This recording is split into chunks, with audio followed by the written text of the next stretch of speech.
രാത്രിയിൽ ഇവിടെ ഒച്ചയും ബഹളമൊക്കെ കേട്ടു. പക്ഷെ കള്ളന്മാരായിരിക്കുമെന്ന് വിചാരിച്ച് ഞങ്ങൾ കതവ് തുറന്നില്ല. എന്റെ പേര് ജിജി ഡാനിയൽ. ഞാൻ കാഞ്ചന. Sweet name. ഇവിടെ എന്തെങ്കിലും ആവശ്യമുണ്ടെങ്കിൽ എന്നോട് പറഞ്ഞാ മതി. ഞങ്ങളുടെ തൊട്ടടുത്ത വീട്ടിൽ ആരാ താമസം? രാത്രി മുഴുവൻ ഒരു പട്ടികിടം നിലവിളിക്കുന്നുണ്ടായിരുന്നു. അത് ഡോക്ടർ മത്തായിയുടെ വീട്. അതിനപ്പുറത്ത് ലോ സെക്രട്ടറി കരുണാകരൻ നായർ. ഇത് PWD കോൺട്രാക്ടർ ലക്ഷ്മണൻ പിള്ള. അതിനപ്പുറത്ത് അഡ്വക്കേറ്റ് കുറുപ്പ്. കാഞ്ചിയുടെ ഹസ്ബൻഡ് എന്ത് ചെയ്യുന്നു? കാഞ്ചിയല്ല, കാഞ്ചന. കാഞ്ചിന്ന് വിളിക്കാനാ സൗകര്യം.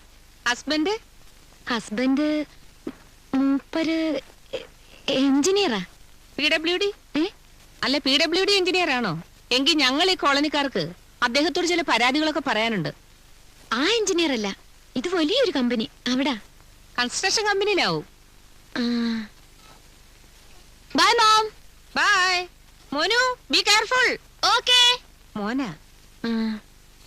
ഭർത്താവ്? ഞാനും ഹസ്ബൻഡ് സിംഗപ്പൂരായിരുന്നു. പല പല ബിസിനസ്സുകൾ. ഇപ്പൊ ഇവിടെ സെറ്റിൽ ചെയ്തു. അവിടെയായിരുന്നപ്പോ പുള്ളിക്കാരന് കരാട്ടയില് ബ്ലൂ ബെൽറ്റ് കിട്ടിയതാ.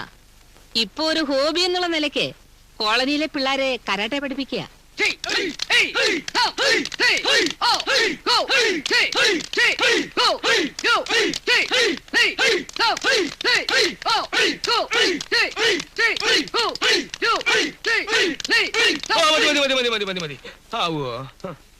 അപ്പോ ഞാൻ എന്നും പറയാറുള്ളത് പോലെ ഒരിക്കൽ കൂടി പറയുകയാണ്, വീട്ടിലെത്തിയ ഉടനെ കുളിക്കരുത്. ബോഡി തണുത്തതിന് ശേഷം 1 മണിക്കൂർ കഴിഞ്ഞ് മാത്രമേ കുളിക്കാവൂ. എല്ലാവരും ഇഷ്ടിയെ പ്രാക്ടീസ് ചെയ്യുന്നുണ്ടല്ലോ. എന്റെ ശിഷ്യന്മാർ എന്റെ റെക്കോർഡ് ബ്രേക്ക് ചെയ്യണമെന്നാണ് എന്റെ ആഗ്രഹം. എന്റെ റെക്കോർഡ് എത്ര ഇഷ്ടിയാണെന്ന് നിങ്ങൾക്ക് അറിയാലോ?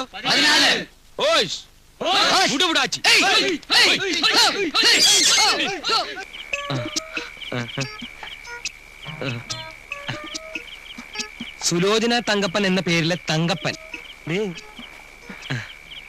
കുട്ടി ഞങ്ങളുടെ വീട്ടിൽ വന്നിരുന്നു സുലോചന പറഞ്ഞു. പക്ഷെ ആ സമയത്ത് ഞാൻ പർച്ചേസിങ്ങിന് പോയിക്കേ.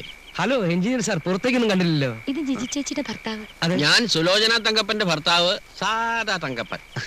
ഭാര്യയുടെ മേൽവാസിൽ അറിയപ്പെടാനാ ഞങ്ങളുടെയൊക്കെ ഒരു വിധി. തങ്കപ്പൻ സാറിന്റെ വിധി കറക്റ്റാ.